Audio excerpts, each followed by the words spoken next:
టీవీలో చూస్తున్న ప్రతి ఒక్కరికి రాష్ట్రం నలుమూలల దేశం నలుమూలల ఎక్కడైతే తెలుగు వారు ఉన్నారో ఈ ప్రోగ్రాం చూసిన ప్రతి ఒక్కరికి పేరు పేరున నా హృదయపూర్వక నమస్కారాలు.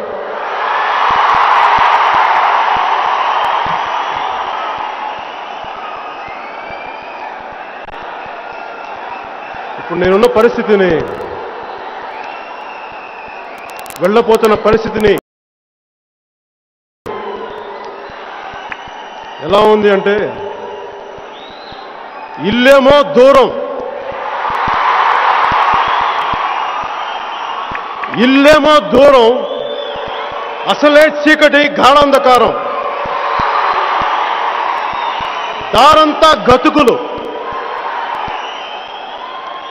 చేతిలో దీపం లేదు, కానీ గుండెల నిండా ధైర్యం ఉంది. ధైర్యం ఉంది,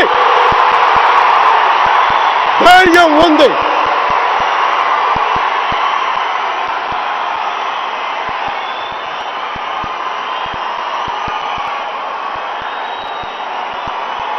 ఇది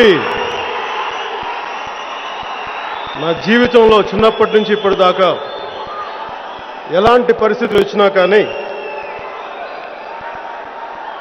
దేవరకొండ బాలగంగాధర్ తిలక్ రాసిన ఈ పద్యంలోని పంక్తులను గుర్తు తెచ్చుకుంటా ఉంటాను.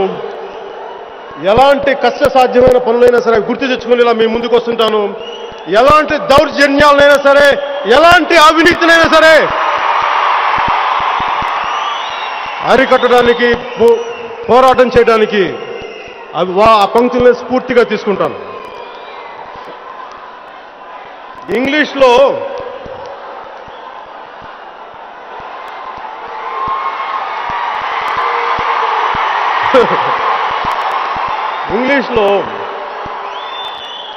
సేయింగ్ ఉంటుంది, to live greatly you have to risk greatly.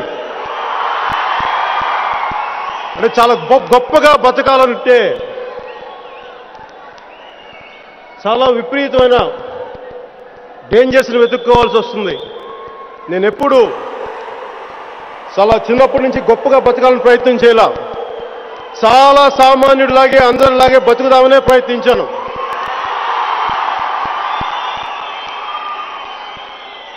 కానీ ప్రతిసారి చిన్నప్పటి నుంచి నేను చేసే పనులు ఆయా స్థాయిల్లో ఎప్పుడు నాకు ప్రాణాలు పోయేంత సమస్యలను నేను తీసుకుంటాను. అవి ఎందుకు వస్తాయి నా జీవితంలో నాకే తెలీదు. నేను ఆలోచిస్తాను, ఇలాంటి సందర్భాలు నా జీవితంలో ఎందుకు వస్తాయని. మేబీ పిరికితనంతో నీ బాంఛంతరా, నీ కాల్ముక్త అనే బానిసని కాదు కాబట్టి.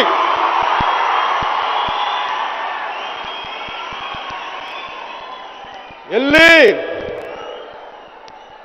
ఆ ఢిల్లీలో కూర్చున్న వాళ్ళందరికీ బానిసలు వెళ్ళి దరాని కాల్ముక్త అంటే మన రాష్ట్రాన్ని, మన తెలుగు ప్రజల్ని ఈ పరిస్థితికి తీసుకొచ్చారు.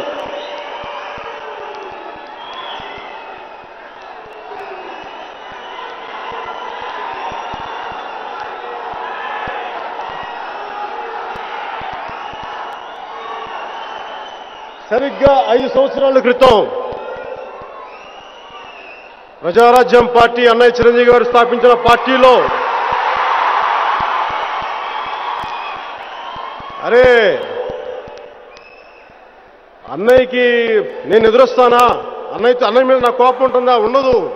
చాలా గొప్పగా బతకాలంటే వాళ్ళెవరో ఢిల్లీలో చేసిన పనికి అన్నయ్య మీద ఎందుకు కోపం చూపిస్తాం?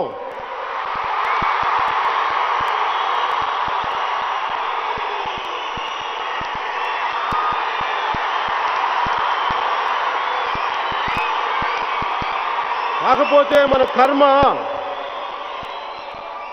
అన్యాయానికి, అక్రమాలకి నేను ఎదురెళ్దామంటే నా దురదృష్టం ఈరోజు నేను అన్నయ్యకి ఎదురుగా నిలబడాల్సి వస్తుంది తప్ప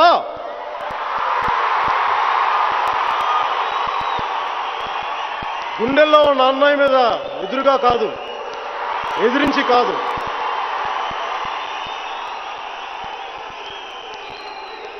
తండ్రి తర్వాత తండ్రి లాంటి అన్నయ్యకి నేను ఎందుకు ఎదురెళ్తాను?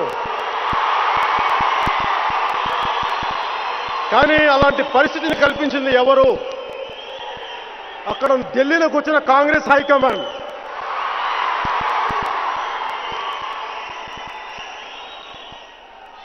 ఏదో శుభ్రంగా సినిమాలు చేసుకుంటూ, ఏదో చాలీచాలని డ్యాన్సులు చేస్తూ, ఏదో మీకు ఆనందం కల్పిద్దామంటే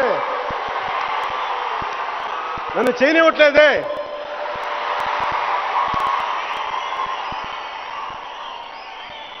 అందుకని ఈరోజు ఇలాంటి పరిస్థితుల్లో మేము ముందుకు వచ్చాం.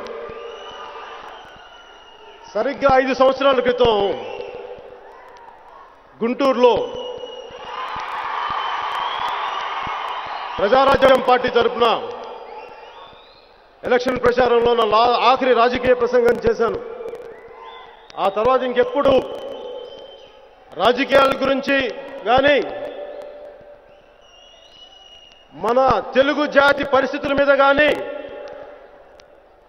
మన దేశ సమస్యల మీద కానీ, ప్రజల సమస్యల మీద కానీ నేను కనీసం ఎప్పుడు నోరు విప్పలేదు, పెదవి కదపలేదు. అది నేను ఆ భగవంతుడికి వదిలేశాను. నేను నిజంగా నాకు రాజకీయాలకు రావాలన్న కోరిక కూడా లేదు. వచ్చుంటే ఎంపీగానో ఎమ్మెల్యేగానో ప్రజారాజ్యం పార్టీలోనే ఉండేవాడిని.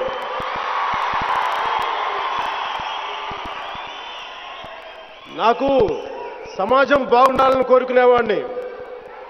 వెళ్ళి లాల్ బత్తి కారులో తిరగాలన్న కోరిక లేదు, ఎంపీగా గెలవాలని లేదు, ఎమ్మెల్యేగా పోటీ చేయాలని లేదు, మంత్రులు అవ్వాలని లేదు, ముఖ్యమంత్రులు అవ్వాలని లేదు. నాకు ఇవన్నీ చాలా తుచ్చమైనవి. తుచ్చం తుచ్చం.